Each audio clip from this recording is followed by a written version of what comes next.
from another mother, Ernesto Verdugo. Now, he's based in Houston, I'm based in Dubai, as you can see behind me, and this show is different from what I do normally during the day, but it is very funny. And it's all about what's happened during the week, and we pick on this and that, and we laugh a lot. So make sure you got your biscuits, make sure you got your cup of coffee or your tea, or something stronger, because you'll probably need it, and make sure you've got plenty of tissues to laugh your head off, because I guarantee you will enjoy this. It's bonkers, it's fun, and it's just here, right that time, right place for you. It's a Toilet Paper Diaries. Hi, welcome to the Toilet Paper Diaries. This episode is about the US elections, the greatest reality TV show on earth. If you play it just right, you can end up winning all. You will lose a few friends, and you will have people that despise you. And to be honest with you, it's going to be really painful for you to be able to sit down and chat to folk afterwards. But if you do it right, you get everything. Plus, we're going to introduce you to Second Life, which gives you a second income, and this is the raunchiest show we've ever done. You have no idea what I'm talking about, have you? But you will after you've been watching the Toilet Paper Diaries.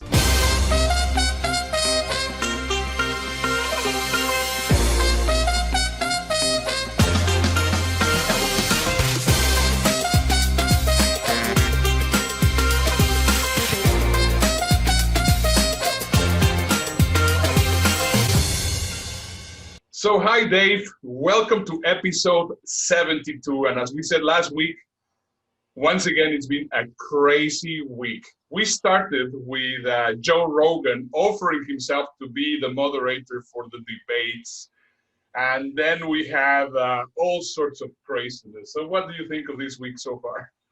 I think it's been a brilliant week. As always, we can't predict what's going to happen. We have no idea, but we're never disappointed. Actually, looking at Joe Rogan, I love his podcast. I've listened to it for many, many years. It's 180 million downloads a month. So if anybody can hold a really interesting debate, he can do it. But it will be a little bit more bonkers and more showbiz than most people used to. But the thing is, this is just another week of the Toilet Paper Diaries. If we weren't in lockdown, we'd have a life, we could go and do something else, but we haven't, so this is what we do, and I love it. Exactly, and we are right now getting into what I think is the biggest roller coaster of the year. I mean, so far this year has been nuts, but what I think is crazy is that right now we're going to get into the US election, and we start already seeing the craziness. Sadly, also this weekend, we saw Ruth Bader Ginsburg passing, and that was a very sad thing. She's a legend, and she did so many amazing things in her lifetime. Everyone should be proud of her.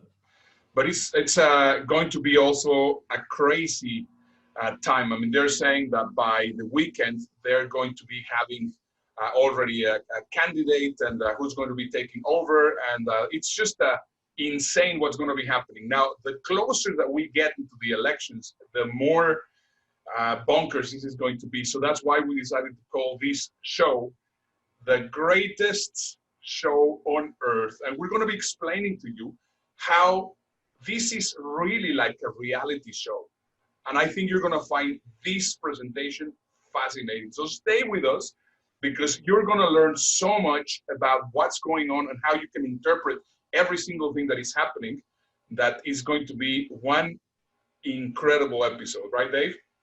Well, when we're putting the thing together, we're trying to wonder which bits we could lean on, which bits we should leave out, and what we should introduce. And we ended up with this incredible world around us. And then we went, well, we might not even have an election. We might be hit by an asteroid. Let's throw that in as well. So you got that to come. Plus, also, we'll be sharing with you from a business point of view, the 10 most impactful quotations from business leaders.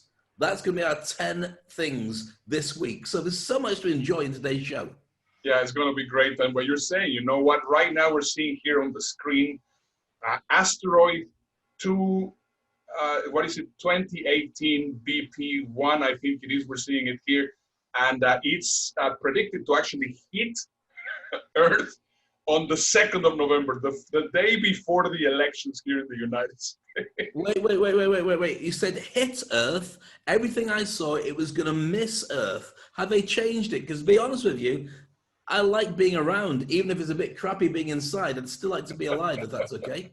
Well, I mean, the prediction is that there's only a 0.1% possibility that it's going to be hitting, but If it hits, it's going to be on the 2nd of November. Wow. Have you seen Deep Impact and Armageddon? Yeah, well, I mean, compared to Armageddon, this is very, very small. It's actually just about 6 feet, which I think by the time that it hits Earth, and it's going to be hitting it's going to be hitting in the Pacific. So, Right. I mean, I think possibly it's not going to really be a big thing. But anyway, it is just so Someone weird. somewhere is going to be in a fishing boat, Yeah. and that's going to land on top of them. It's going to cook. It's going to cook all the tuna, wipe out his boat, and we'll all go, "Ah, we're okay." That's exactly what's going to happen. Yeah, that's more or less what's going to happen. So let's just start talking about why this is a game. And let's try to start putting everything into perspective. So the first thing that Dave and I thought that it was going to be super important for you to understand is the difference between context and content. Because the moment that you understand context and content, you will be able to play this game. If you do not understand each one of them, then playing the game is going to be very complicated. So let's just try between Dave and I, we're going to try to explain to you what context and content is all about. So let me just share with you an example. Let's say that we are in our company and we are in a budgeting meeting. So we're going to have about 4 or 5 people sitting around the table, and we're going to be talking about expenses. We're going to be talking about profit. We're going to be talking about income and different things. That's the content. Now, if we like to see it from the enlightened leader point of view, then we have to not only listen to the content, but we also have to listen to the context. Now, what is the context? We're going to have a group of 2 people. Some people are going to be the to me, which are the ones which are saying, well, you know, all of this is happening to me. Those are the ones which are going to be very defensive. Those are the ones which are going to be arguing because they didn't like that. They're going to complain that this is what's happening in the market, that this is what's happening in the every situation, and everything is about defensiveness and aggressiveness and whatever. And now we have the other people which are saying, well, you know, with this information, we can possibly change this. And these are the buy me people. They are the ones which are going to be trying to find solutions. They're going to be the ones which are going to try to be sharing more information, trying to share and talk about how everything is with the group. So you as a leader normally take an observation and try to see who are your to me people and who are your buy me people, because of course the buy me people are going to be the ones. Sorry? I see a kind of political thing happening here. I'll just keep it to myself. Please carry on. Well, I mean, it's just an explanation. I mean, you're a leader, you're there in the group, and you're just simply trying to understand how both sides of the people which are working in your company see the world. So we have 2 different things, and whatever happens, we need to always see content and context. I don't know if actually I explained myself correctly, Dave. No, you do. So what we're talking about is, on one side, if you're to me, you talk about the world is about me, it's me shaped, everything that happens is very unfair, and you talk about the fact that people do stuff and they shouldn't be doing that, and I'll deal with it, and it's very micromanaged. If you're by me, then you see a bigger picture, you like to put stuff in perspective, and you like to make sure that everybody gets across the finishing line. So that's the big difference between the 2 different ways of doing it. I'm completely wrong. I thought it had a political ramification. I haven't mentioned politics at all. But if you think about it, that's what happens in every single situation around the world. So we have people which are to me and people which are by me, and the behaviors are completely different. Now, if you want to politicize this, I don't think that we even have to mention who is who in the political aspects, and you're going to know who is who. I mean, this is just how powerful this kind of information is. It's very true. So what does that mean when it comes around to how you drive this? How does it fit in with people? So if you're, for instance, a to-me person and it's all about you, what kind of policies do you make, and how does that fit in with the way that everything comes together? Well, I think it's, I mean, let's just take it with what is going on right now. And I think we have a very interesting video here, which you're going to be showing. Let's talk about the masks. I mean, this is one example which is just perfect for what we're talking about. everywhere in the world. I mean, right now you live there in Dubai. I mean, you have somebody which is not a politician, which is an expert on health and whatever, giving directions, and everybody's following directions. Same thing happened in most countries. But here in the States, what happens is that you get a politician to actually be saying things, and sometimes the information is conflictive, and then this is where everything goes wrong. So have a look at this video. This is U.S. Congressman Louis Gohmert. Unlike many of his colleagues, he often refused to wear a mask in Congress. And then he tested positive for COVID-19. But in an interview, he suggested that he got COVID-19 because of the times he did wear a mask. I might have put some of the virus onto the mask and breathed it in. Gohmert's distrust of masks is actually shared by a ton of Americans. A poll in July asked Americans how often they wear a mask. Among Democrats, almost everyone said they wore a mask in public, but significantly fewer Republicans said so. Yet the messaging from public health officials today is clear. Wearing a mask helps stop the spread of COVID-19. So where did this communication break down? How was something as simple as wearing a mask allowed to become political? In October of 2001, the U.S. bungled a different public health crisis. Someone sent envelopes of deadly anthrax to media organizations and government offices. First, the Secretary of Health and Human Services went on TV and speculated about how the first victim might have gotten it. We do know that he drank water out of a stream. Why are you giving us that detail?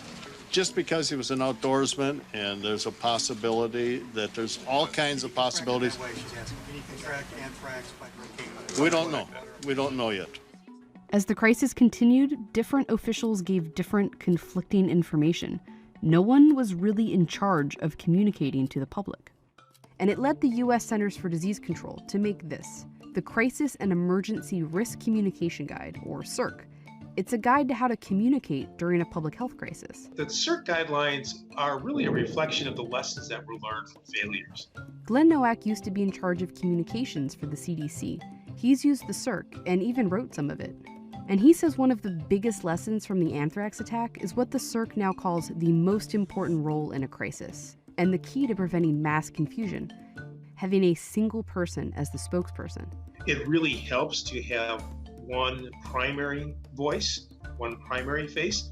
The CIRC says the spokesperson should be someone who is familiar with the subject matter and can talk about it clearly and confidently. A lot of communications, particularly in a public health crisis, is about setting, guiding, and managing people's expectations. And it's important early on to not just talk about what you know, but what you don't know. Essentially, the spokesperson needs to be seen as trustworthy and credible, which is one reason you don't want your spokesperson to be a politician, because it's really hard for any politician to be seen as credible by everyone. They often only resonate with those who support them, and they don't resonate with those who did not vote for them. That doesn't mean political leaders can't be involved in public health communication. They just can't take the lead on the science. A good example of a government following these principles during COVID-19 was in New Zealand, where the Prime Minister was at many of the daily briefings but wasn't leading it. As is our usual practice, I'll begin by handing over to Dr. Bloomfield. What's important is that everybody is on the same page with respect to the overall messaging. But in the US, there hasn't been a clear spokesperson or a clear message. Press conferences were led by President Trump and would feature politicians as well as public health experts, and they often contradicted each other. We do expect more cases. When you have 15 people, and the 15 within a couple of days is going to be down to close to zero. Especially when it came to guiding those expectations. We will have coronavirus in the fall. It may not come back at all. Developing very rapidly a vaccine. That could be a year to a year and a half. These conflicts asked many Americans to pick a side. Who do you believe, the president or public health officials? Great video. So what we're saying then is that to me people are the people saying, you're taking away my constitutional rights. I have a right not to wear a mask. You're making it difficult for me. And the big G basically said that we don't need those as part of our respiration content. But the by me are saying we need to make sure that everybody's safe. And so everybody should be doing this collectively for an end result. That's the way it fits in with the two types of management and leadership. Is that what we're saying? Absolutely. That is just crazy. Now, let's just try to analyze a few more examples. I mean, let's play a little bit of a game. I think that would be a bit funny. So let's just think about it. I mean, we all know that President Trump, he has been doing all these things with Stormy Daniels. He has been accused by so many people because of whatever sexual abuse or whatever you want. You know that he doesn't want to report. See, all these things. But in the other hand, you have the evangelical Christians which are supporting him like if he will be the Messiah. Explain that to me. I mean, many think he is. Many say he is. I've seen it on CNN and Fox. So how would that work? Those people, I think, are looking at the actual content of what he's achieving for them, but we're not seeing it in the context of their view on life. So it's very transactional as opposed to big picture thinking. Is that right? That is absolutely correct. Do you have another example of how we can actually put it like that? Okay, let's look at, well, one of the easiest ways of looking at this is looking at the type of game show theory that you have, the way that people play together. So, for instance, if we're playing poker and I'm putting down the cards and I'm looking at a bigger way of winning, I don't mind losing a little bit of content in context that I'm going to be winning overall. So that's something that goes on a daily basis with relationships, with your finances, with the way that you are at work. It's always there. But if you put it together in the way of playing a reality TV show, then you see that there's things going on in one direction, but people are playing a different game to other ones. And so depending on the game you've got and the context you put on it, you can end up winning even if you lose. Does that make sense? Correct, absolutely. And this is why it's so critical that everybody gets to see. I mean, for us, it's always fascinating because we always talk in context. And whenever you go on social media, whenever you talk with people, they are always talking in content. So that's why we see the world in a very, very different world. And I think you bring a very good point, talking about game theory. Now, you have never heard about game theory. I mean, game theory was developed by John Nash. Beautiful Mind guy. Exactly, the guy from Beautiful Mind, which is, it's just a fantastic, you know, I didn't know that actually he died at age 87 on a car crash. Well, that's just outside the, what I was saying. I didn't know. I mean, yesterday when I was doing some research for this, I was looking on it, and that's how he died. This week? No, not this week. Okay. I mean, that's how he died. I was going to say, nobody expected that one. Least of all, he didn't work it out with his mathematicianal mind. Exactly. So basically, I mean, John Nash, what he said was that everything had to have some sort of equilibrium. And this is how he calls his game theory. He calls the Nash equilibrium. And possibly you remember that scene of the movie Beautiful Mind where they are with the four brunettes and the blonde. And then he says, well, you know, if nobody goes for the blonde, we will all win. You know, this is an interesting point because that is not really game theory or exactly as he explains it. There was a mistake there that obviously was not clear with him because there's different ways of playing a game. So possibly you can explain those, Dave. Well, yeah, what he's talking about there is the same as United Nations use for disputes against two different countries. And also it's used when you're trying to settle things at work. It's a win-win negotiation. There's 4 different ways it can work. So let's say it's you versus me, Ernesto. So I can win and you lose. Or you could win and I could lose. That's 2 different outcomes. Or we could both lose because we don't get what we want and walk away. Or we could both win, which is we get what we both wanted, and we also added more on top of it, so we completely win. So let's put that in some kind of perspective. If we're playing a game, supposing we're doing stuff in business, and I'm trying to get more out of the deal than you are, one of us will win, one of us will lose. But supposing we say, you know what, I want a special price, but I'll do it with you for a whole year, so you make the money back over the period of a year, then we both win. which means that if we don't get agreement, then we both walk away. So that's a lose-lose. So those are the options that we got. Now, the thing I love about this is how that can be spun in every aspect of life, including the elections, including game shows, including the news when it comes up as well.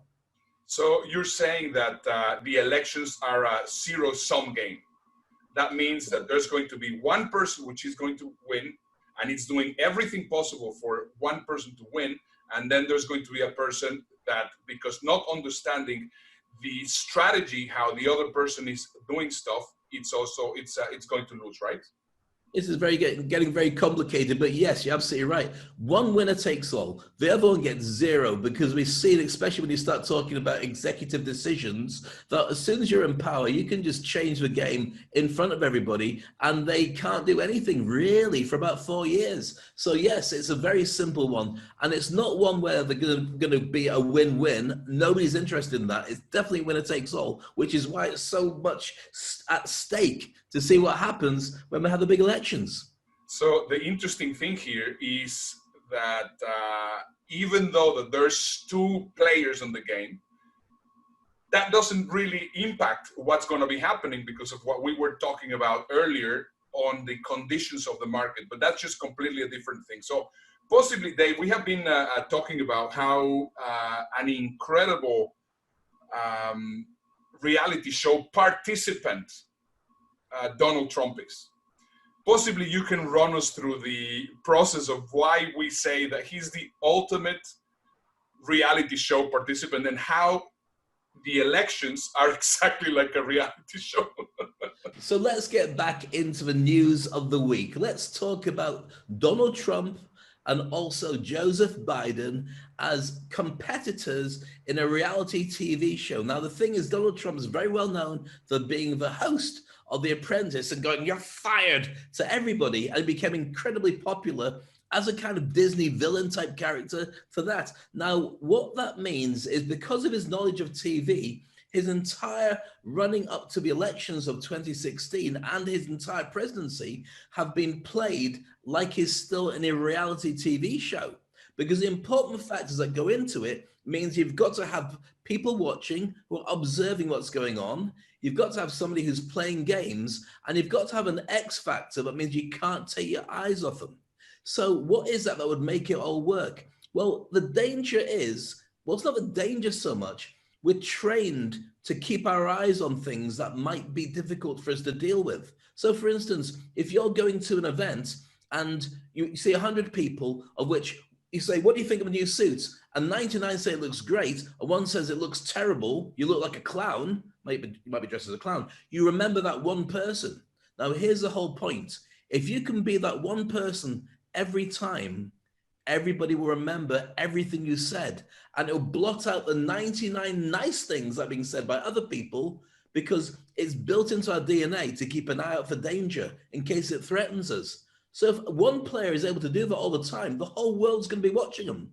And guess who that's been for the last 3.5 years?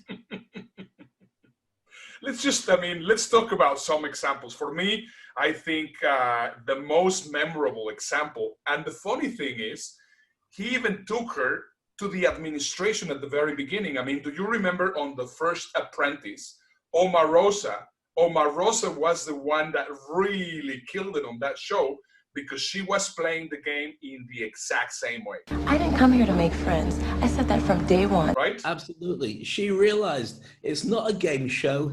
It's not an opportunity to bond with people and make lifelong friends. It is you versus the rest of them. And it really depends on what kind of game you want to play. If you want to be part of some, reunion in 5 years' time where you all sit and eat cakes and say, "You know what, we didn't win, but we made a real lifetime buddy." She didn't want that. She's never wanted that. And you can see that with the way that she's played it. But that's why she's one of the most memorable people from the entire show. And that's why clearly, despite whatever politics he may assume to have in public, he chose for her to be part of his administration because they're like birds of a feather. Very interesting to see.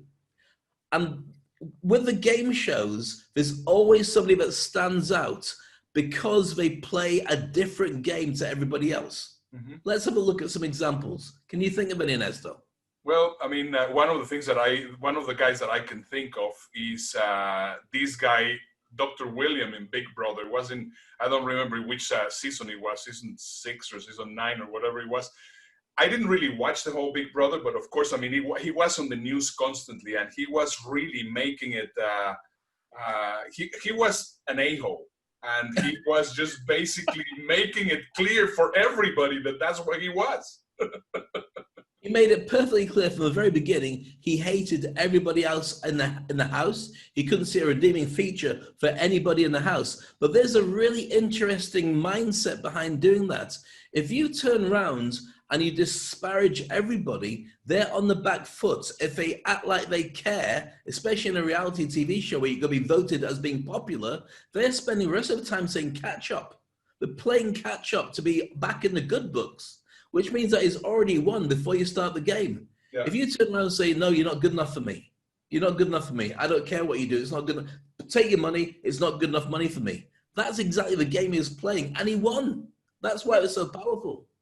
I remember that other guy, I can't remember what his name was, who was on Survivor, who played some really dirty tricks. Yeah, might have been Neville or something like that. And what he did was, right from the very beginning, he changed the rules of the game. The rules are laid out. You know, you're going to be the survivor at the very end, but what if you reprogram it? Now, the time I saw before this, which always stuck in my head, I've actually used it as a bit of a template, is in Star Trek. Because Captain Kirk is the only person that ever managed to beat the Mahari Moran game or something, which is part of the test, because he reprogrammed the computers before he went in. So he's the only person that could possibly win.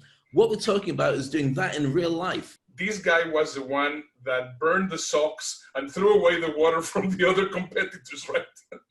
And he also was, as he did that, he got the idol, which let him get a free pass so he couldn't be voted off the island after he'd done it. So when we turned around and said, we hate you, we're going to get rid of you, you most unpopular person, he goes, no, get out of jail Trump card.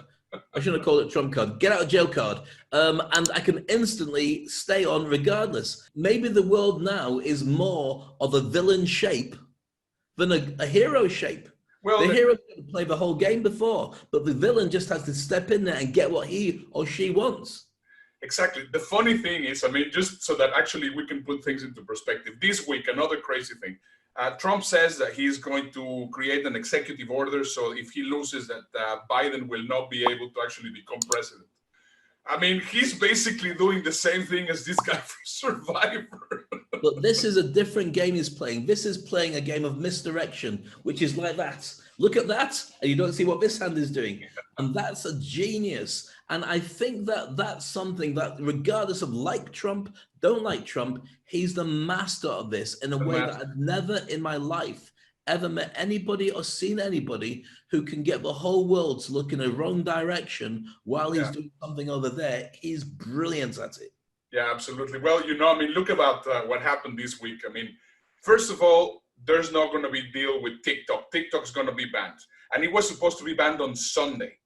And then almost at the end of the Sunday, suddenly he goes and tells everybody, no, we of course going to have the deal. And now it's not going to be only Oracle, but it's also going to be Walmart. And of course, all the TikTokers get very excited. And then the next morning he says, no, there's not going to be any deal. He's just basically moving everybody like if there will be puppets. It's just he's making them dance, which is appropriate for TikTok. Yeah. He's playing the same game. So why would he do that? Why would he want to have that? Well, the thing about Trump is he's brilliant at owning all the eyeballs. Exactly. All the time the world is watching him. And it's crazy numbers. I mean, to a point where you can only outdo Trump by being a bigger Trump than Trump is. And there's nobody bigger. There's nobody who's got more stories, more juice. And he's brilliant in front of a microphone. He just owns and dominates. Like him or not, you can't take your eyes off him. Every single thing is brilliant. Absolutely, it's genius. It's just incredible how is he doing it. So he's getting all the distraction from one side, and look at what's happening with Ruth Bader Ginsburg, which of course, I mean, they're trying to get the nomination from her. But anyway, let's go back to what we were talking about, the games. Another guy that I remember, I mean, that I always, because I always, every time that I saw him, I thought that he was absolutely disgusting, was this this drag guy, remember? The best came in season 4 of Drag Race, which featured Chad Michaels, a Dead Ringer Cher impersonator. I'm Cher, bitch! Sharon Needles, who was equal parts punk rock and comedy, and Latrice Royale. Get those nuts away from my face!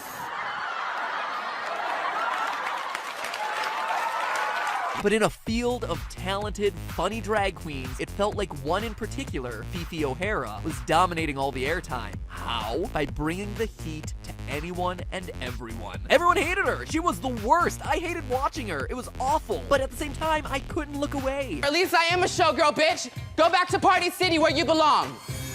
If you can out-drag all the drag artists on Drag Race, you must be doing something special.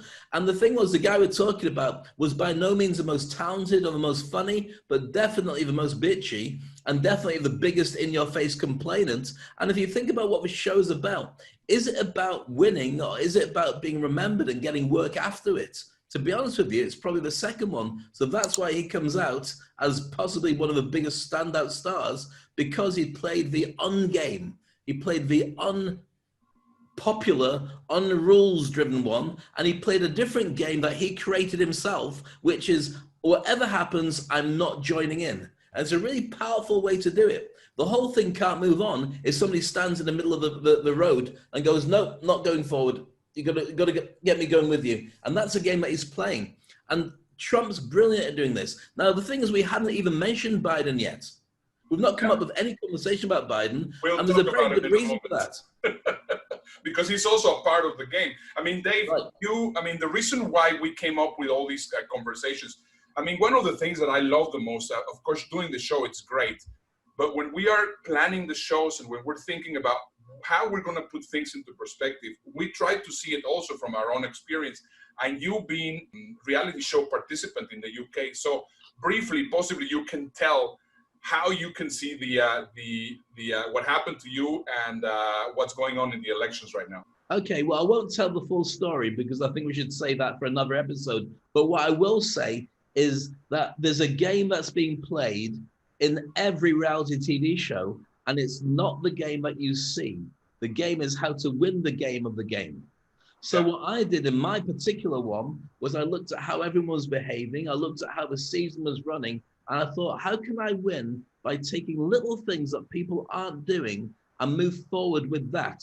I'll explain the exact system I used for doing it at a later date. But needless to say, it's on YouTube. We made sure a little clip of it. I ended up getting picked out of 3 good-looking guys, or 2 plus me, by somebody who hated me. We went away. I ended up getting the standing round of ovation, of applause when we came back after our date.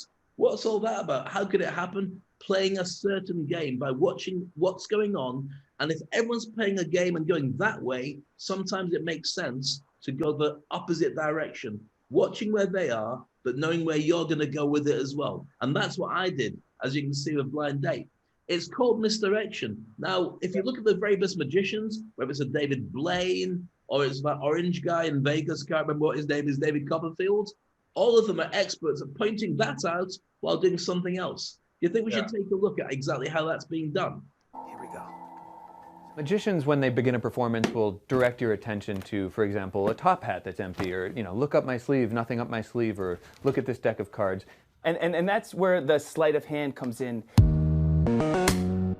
Tonight, President Donald Trump green-lighting one of his most controversial campaign promises, signing an executive action to enact what he calls extreme vetting. No. Radical Islamic terrorists. You do not represent our values. You would just slow down for a second and listen. They're welcome here. What they're also doing in that moment is making sure your attention isn't focused on anything else they're doing or anything else that might be happening on the stage. Well, meanwhile, Donald Trump signed another executive order on Saturday, one that gives this person, Steve Bannon, a permanent seat at National Security Council meetings. You ever see magicians kind of like toss a silk into the air? When everyone's gonna look, because this hand is moving so fast, so they're able to do something sneaky with the other hand and produce something. I shouldn't be telling you these things. Steve Bannon, a white nationalist, essentially. similar ways, politicians will begin by saying, this is who I am, this is what I'm about, this is what my opponent's about. This is what we call exordium. My father was a small businessman. He worked really hard. He printed drapery fabrics. You're defined by your courage. That's how I grew up. You set up the facts and the frame and the association in the minds of the audience that's most conducive to them being persuaded. You go in gently, Can you see the bottle cap? I'm gonna make it disappear. I'm gonna make it disappear. I'm gonna make it disappear. And they watch it. They watch me put the bottle cap in my pocket, And then, boom. My grandfather Finnegan's rolling in his grave when Donald Trump says, I don't pay any federal income tax. That makes me smarter than you. Another trick that the president employs is repetition. The way he repeats certain words or phrases or associations. The press is so dishonest. Many are terrible, and they're very dishonest people. They're very bad people. Some of them are such lying. So what makes this routine so fascinating to me is that people get lost in the repetition of the trick, You know what that's called? Dishonest media. That's called dishonest reporting. This association, whether we agree with it or not intellectually, on a subconscious level gets made. Yet another trick is showmanship, stagecraft. Everything from the suitcase, my vest, my hat, is all geared towards one thing. Having the audience have an opportunity to make a connection of who I am as a person, what I'm about to do, and what's gonna happen. I think about it like chess. Like they're always 5 steps ahead. We're going to drain the swamp of corruption. Funny how that term caught on, isn't it? Now, the thing is, that's a video explaining everything you need to know about how magicians do misdirection. Remember, I'm a hypnotist. I'm not a magician. The stuff that I do is reprogramming people's minds to think differently about certain things. And it's not done with magic, and it's not done with illusions. It's done because you know what the coding is for people's brains, and they will react to it in a certain way. The things you say, the things you do, are things that will make people do a certain type of behavior. Now that fits into this overall picture because every time you watch TV, you're in hypnosis. Every time you listen to the news, you're in hypnosis. Listen to music, have a long conversation, watching sports. You go into a hypnotic trance. So therefore, you're in a really good position to be taken in by anybody who wants to take you in a certain direction. When a magician says, concentrate on this, and you focus on it, you don't see the other stuff going on. There's a brilliant video, actually, we should share a little bit, Ernesto. The one about the guys who are throwing a basketball to each other. Watch it and count how many times they pass the basketball to each other. Watch this. Count how many times the players wearing white pass the ball.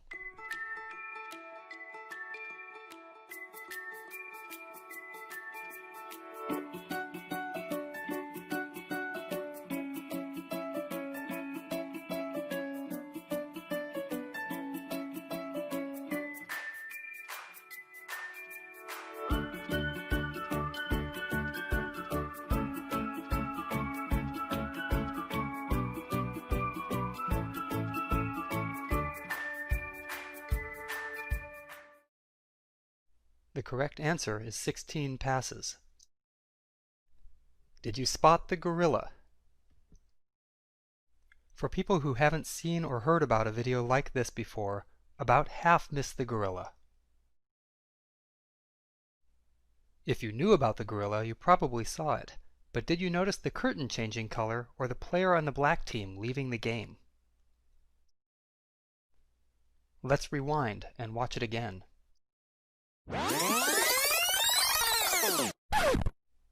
Here comes the gorilla, and there goes a player, and the curtain is changing from red to gold. So now you saw the video. Now let me ask you a question. Did you see the gorilla? Well, there you go. That's exactly what's going on. And now let me just start talking about the other player, because now we know about the player which is on your face, the one which is changing all the rules, the one which is annoying everyone. But there's, of course, another player which is quiet, that doesn't say anything, that is just really playing it very carefully. And for this, I think we have to talk about the prisoner's dilemma. Dave, can you explain what prisoner dilemma is? Yeah, the prisoner's dilemma is a challenge that if you've got two guys who may or may not have committed a crime, and you want to get a confession, you split them into two different cells, and you question them separately, saying the other person, whoever basically tells the truth and tells us what's going on, will go free. But you work at them separately. So they've got the added thing that if I do this, I go free, but I shouldn't rat out my mate because then I lose a mate. But if he rats out on me, then I go to prison and he gets away. And that's a dilemma. And it's played good cop, bad cop in almost every TV show you've ever seen that involves good cops and bad cops. Exactly. So what does this have to do with the election? I mean, right now, you need to know what strategy the other person is doing. So you know already, and this is why it's so critical that you understand what's going on. I mean, right now, if we saw the prediction from Alan Lichtman, we know what's going to happen in the election. And now people are saying, no, we have to support. Now, what makes the election from 2020 very different to the election of 2016? In 2016, we didn't know how Trump was going to be playing the game. But right now, because everybody knows how he plays the game, what his opponent is doing, he's not engaging them. Right now, he is in hiding. He is hiding Biden. And the reason why he is hiding is because if he is hiding, Trump cannot attack him. And you know what? It's working. It's really an interesting concept. And this one has been used in many times before, most notably in the Rumble in the Jungle with Muhammad Ali, where he fought against, I think it was George Foreman. And basically, Foreman was a bigger hitter, bigger guy, just a complete steamroller. And so what that Muhammad Ali did was he knew that he couldn't go up against him just on hit for hit, or at least it was going to be difficult. So he played a game called a rope-a-dope. The idea was he put himself up against the ropes. Foreman hit him as many times as he could do, right up until the 9th round, when his arms were exhausted. He couldn't hit him anymore. And it looked like he'd won every single round up until the very, very end. But then his arms were tired. So then Muhammad Ali stepped in and took him out. So what may be happening here is if you can't get Biden up against Trump to play against each other because it's going to be too much chaos, and Trump is brilliant at playing this game, don't play the game. Yeah. So Trump has to play it on his own. So that's why the war on TikTok, the things in the Middle East that are going on, all these different things that are misdirections, all the punches everywhere. Everywhere you go, it's Trump, Trump, Trump, Trump, Trump. And some of it is brilliant, and some of it is beneficial, and some of it is fantastic, and some of it is just, like you said with TikTok, yes, we will, no, we won't. Yes, we will, no, we won't. It's the chaos that owns the press, because if a press are talking about him, he knows that he's, in the eyes of everybody, the only one that sticks in your head, which is going back to what we talked about with reality TV stars, even going back to that guy Plug, who was in Real World, which was one of the first reality TV shows. He got kicked out halfway through the first season of it, but everyone remembered what a nasty piece of work he was. So he ended up becoming a standout star, good or bad, the one that gets remembered later on. So that's a point. If you can get eyeballs with fake news monitoring everything, people with a nice spin on it will just say, yeah, I heard about that. Maybe it is true. And that's the plan. Yeah, exactly. That is the plan. And I mean, as you were saying about Muhammad Ali, possibly let's bring it a little bit further into another example. Clover Lang and Rocky Balboa in the movie Rocky 2 or Rocky 3, I think it was. 3. The Rocky 3, exactly. So there they are. They're just fighting, and all he does, he knows that he's not going to be able to hit Mr. T. So he just basically covers himself, and that's how he actually wins the entire thing. So if we think about it, why do we call the elections the greatest show on earth? So we have the to me people and the by me people. I mean, both sides, we see them with both sides. The other thing that we have is we have the press, which are only analyzing content, and they're actually directing people towards content. So we have one master misdirector that can send people to either TikTok, and if it is not TikTok, he's going to send them into other things. I mean, every single tweet is just misdirecting people so that they can forget what is actually going on right now. Then we have a zero-sum match in game theory, which of course one person is going to win and the other person is going to lose. And we have an audience who is into expressing virtue signaling on social media, And you are really getting all completely confused. Now, if you have never heard about virtue signaling, that is just the part of the, the mix that creates this fuel going on. So let's just have this video so that you can understand exactly what virtue signaling is all about. Have a look. If all you're doing is casting stones, you're probably not going to get that far. I couldn't have said it better. We've got to remember that most Americans on both the left and the right want a better country. And looking down condescendingly at people who disagree about solutions for complex issues is easy to do. You wouldn't last a minute out there, Robin, boy! You're touching my stuff. Maybe it's time for everyone to calm down and take a deep breath. And Jacob, I guess. And Bert, don't forget Bert. Bert loves us all. Ultimately, if we truly want a healthy country, and if we want to see sustainable progress and productive change, we're gonna have to begin valuing substance over image. So put the phone down. Let's do less yelling and more thinking. It's time to do away with the fake and to begin learning and implementing the ideas that actually work. So there you have it. It's basically over-exaggerating things to make sure that people go on your side, whether through sympathy or fear or feeling like you're all cut from the same cloth. And that's a big thing. People pay a fortune just to have people go, oh, you're my guy, or you're my girl, or you're my bit of both. Fine. So virtual signaling, what part will that play, do you think, in the end results of the elections? I think it's going to be completely irrelevant, as we have been mentioning earlier. I mean, it doesn't matter what people are saying. It doesn't matter. I mean, people could be killing themselves in Facebook, in Twitter, and whatever. All of that is content.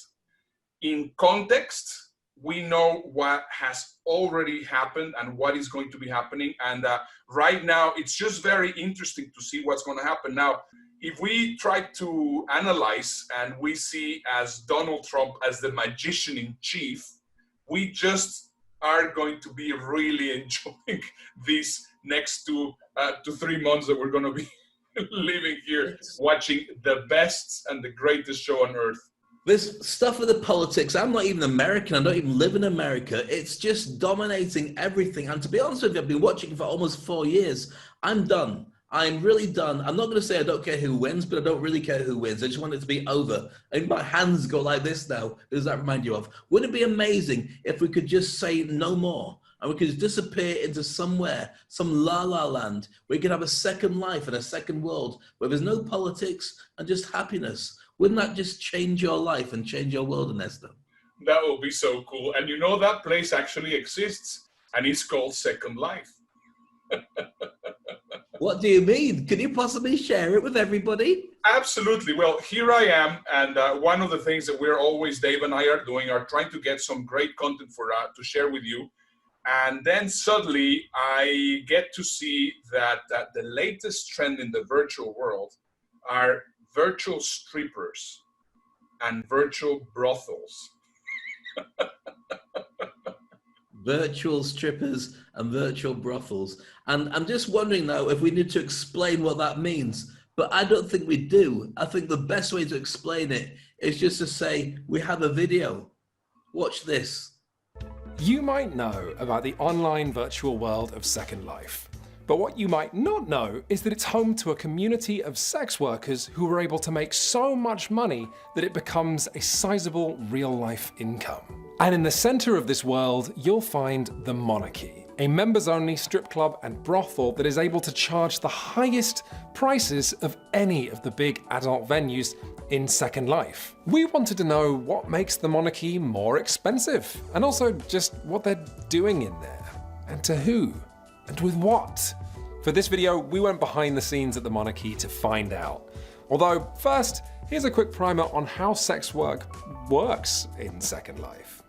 Imagine you want to start a sexy Second Life sex business. First, you'll rent some virtual land and, employing some degree of creativity, time, and money, assemble your virtual venue. Next, you'll need to recruit employees. Then you'll need to spend more time and money to market your club in Second Life to get a steady flow of customers through the door. If this is starting to sound like a real business, that's because it is. It's only the nudity and currency that's virtual. To begin with, When a customer arrives, they first walk through an entrance hall that acts as a gallery and address book of the club's escorts, showing who's online. Keep walking, and customers end up in a strip club that acts as both a lobby and a showroom. It's here that escorts who work here can chat with the client and begin figuring out what they want. Tricky work when the client might not know what they want either. Services might include animated lap dances or sex, the exploration of fetishes, or, more often than you'd think, clients who just want to talk and are seeking the emotional component of sex work that often goes ignored. So long as they're getting paid, many escorts are perfectly happy to play a PC game with you on Steam. There's also the question of how the client wants to interact. Some escorts exclusively use text roleplay. Many are able to charge higher rates by offering voice chat, and some will offer to integrate their webcam or offer real-life nudes. Depending on what facilities and/or privacy you want, the escort might then take you somewhere in the club's Aladdin's cave of back rooms, many of which will charge by the hour or minute. Finally, after any transaction has been agreed upon and paid, the owner of the venue takes their cut. One figure we heard was 20%, and the escort keeps the rest. Some escorts simply use the virtual Linden dollars they earn to upgrade their avatar or buy property, but many will take it out of the game by converting it into real-life cash. That's absolutely astonishing. I'm not sure if I actually want to go there, but I can't take my eyes off it. You know what? I remember ages ago hearing about Second Life, because it's been around for 10 years plus, about a guy who got divorced by his wife because he was having an affair with a woman in Second Life. And they were living together in their own little home, and I don't know, got virtual kids or whatever, and his real wife found out about it and divorced him. What the hell is going on? It's just crazy. I just don't get it. So what we're talking about is, in this world, this virtual world, where everyone's a cartoon character, you can go to these really exotic, erotic places. But the thing is, Ernesto, you can actually earn cash in there. And I don't know if I would want to go along and splash for virtual cash, or I'd want to be a dancer. I don't think there's much call for me now like this, but maybe in that world, we could be really hot. Yeah. Well, you know, it is very interesting just to see, as we saw there in the video. I mean, they have houses and there's people there, and you can actually make your character look exactly like you are, or change it, as you were saying. Possibly we could be with really a six-pack and really hot. As opposed to fat and dumpy and really old. Sign me up. But it's just incredibly crazy that right now there's a lot of girls which are making money doing strip dancing on Second Life. Now, what is very interesting is there's not like a sex scam, or it is not like, because everything is virtual. So everything has a complete different idea. Dave, you did once a presentation on a virtual world. So it was a virtual stage and it was a virtual person like you. And right now in the Emmys, for example, I mean, I think it's what happened on Sunday on the Emmys. It was really interesting. I mean, Jimmy Kimmel was messing around with our brains, basically trying to make us think that everything was normal, that all the people were there, and he was using footage from last year.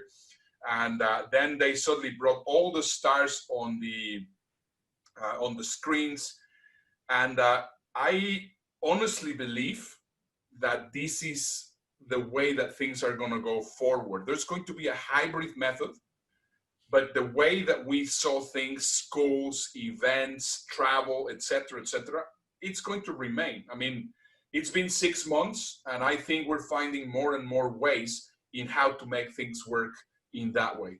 Fascinating. But I agree with you, but here's the real challenge of all that. Think about our entertainment, think about our worlds, think about the things that we worship, the way we dress, the way that we present ourselves to people, the movies we make, the music, which is celebrated by going out in groups and going to concerts and dancing. If that's not being produced and people aren't watching movies or TV shows because you can't make them, because you can't have actors in the same room together unless they're socially distanced, you're going to get a break where no new entertainment is going to be made in the way that we're used to it. Already people are looking at platforms and saying, okay, let's have an expo center in a virtual world. Let's do virtual strippers and we'll go to a virtual brothel and have a good time tonight and have a virtual drink. Oh, look, there it is. Finished it. I'll order another one. That leaves a really interesting world for the speakers, because now if you're capable of jumping into that world, you can be a really powerful influencer. You can drive the relationships you have with your content to people who are starved of fresh content. And that's where we come in. Absolutely.